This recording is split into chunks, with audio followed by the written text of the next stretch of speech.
Let's get to our myth number 4, and this is one of the most conspicuous things about the new Mass, and that is the celebration versus populum, the celebration facing the people. And this is something that has been said by a number of different decrees of bishops implementing Traditionis Custodes, is that you have to celebrate facing the people because this is manifesting the unity with Vatican II. And this is something that caused innumerable churches to either rip out the high altar or neglect it or just build a table altar, and the juxtaposition of the two is always aesthetically jarring. But Joseph Cardinal Ratzinger says this from 1998. He says, quote, "The actual constitution on the liturgy does not speak at all about celebrating facing the altar or facing the people," end quote. This was implemented with Inter Ecumenici in 1964, the instruction, and through the example of Paul VI. But Joseph Ratzinger's work was trying to implement a more traditional interpretation of Sacrosanctum Concilium. He also wrote a preface to the book Turning Toward the Lord, which debunks a lot of the scholarship which originally supported the idea that the early church faced the people. And this is from his preface to that book, quote, "Historical research has made the controversy of orientation less partisan, and among the faithful there is an increasing sense of the problems inherent in an arrangement that hardly shows the liturgy to be open to the things that are above and to the world to come," end quote. So, Gregory, any comments on facing the people as a manifestation of the unity with Vatican II? Yes, well, I mean, again, I mean, I don't see any way that you can say, well, in order to be unified with and accept Vatican II, you have to do a thing that Vatican II did not in any way ask for or countenance. So this has become one of the sort of flashpoints of the discussion. And, you know, it's just, I mean, what ultimately underlies this is that this is one of the giant mistakes of the reform. And that you know, at the time it was believed, and I mean, unfortunately, I believe, I hope I'm not quoting this incorrectly, you can cut this out if I did, if I am, even Mediator Dei makes a reference to this, where Pope Pius XII says it would be a mistake to return to the ancient custom of setting the altar to face the people. It was never that custom. And so, and you know, the idea that it was the custom is based on an incredibly shallow understanding of history, of just complete failure to really understand and analyze the documents about the ancient liturgy correctly, which was destroyed already by Klaus Gamber 20 years before that book. And Cardinal Ratzinger wrote a preface for Gamber's book. So, you know, it's just become this sort of flashpoint for a problem that, you know, we're saying, oh, well, Vatican II restored the ancient custom of the church. Well, no, Vatican II didn't ask for it, and it's not the ancient custom of the church. So, I mean, you know, this brings us back to the problem that we're just not willing to address these issues. I would go so far as to say, however, that you know, one of the bigger problems here is also the idea that at the time of the reform, and for many years before the reform, there was the idea behind this that if it's the original custom, we have to go back to it, regardless of what it is.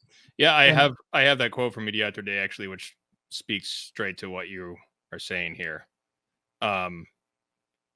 He says, "It is neither wise nor laudable to resume," this is Mediator Dei 62, "it is neither wise nor laudable to reduce everything to antiquity by every possible device.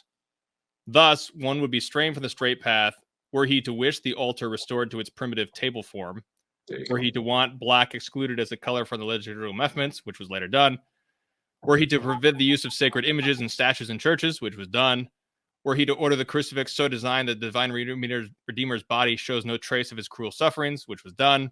Lastly, were he to disdain or reject polyphonic music and singing in parts, even if where it conforms to regulations issued by the Holy See. So we have this instance where every single thing mentioned that Pius XII said not to do was done. Right. But as you said, he actually does believe that there was a table form, when in fact that's not the case either. Yeah, and so, you know, and this sort of informs the problem that the status of liturgical scholarship at the time of the Reform, the scholarship on which it was based, is atrocious. So, but what also lies behind that, which is theologically very problematic, is the idea that simply because a thing is ancient, therefore we must go back to it. And then, you know, we sort of put in parentheses, except we're not, because we're going to go back to it with the changes that we made, which are completely against what it was. Because what this really says is that it accepts the sort of very classically Lutheran notion that at a certain point the Holy Spirit abandoned the church, let it go off and do everything wrong, and now we have to go back to the way things were before the Holy Spirit abandoned the church. And things went wrong. So this is why, and you know, this is where, you know, if we correct this mistake, which everyone knows is a mistake, now we are essentially acknowledging that the Novus Ordo is grounded in a huge number of mistakes.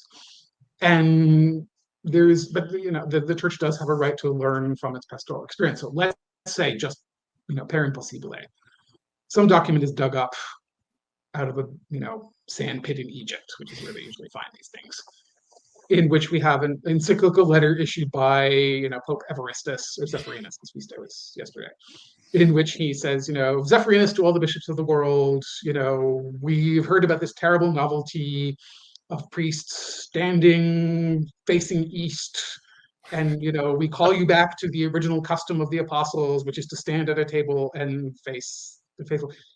Standing at a table facing the faithful would still be a terrible idea, because combined with speaking and not singing, combined with the vernacular, combined with the low quality of the vernacular, these things have all sort of come together to turn the Mass into a performance of the individual priest. And unfortunately, there are simply too many clerics who've really gotten into that they like the idea that the Mass is their own performance. So Versus Populum is a big part of that. And unfortunately, I think that the sort of unlawful enforcement of Versus Populum as the only possibility is very much conditioned by that idea.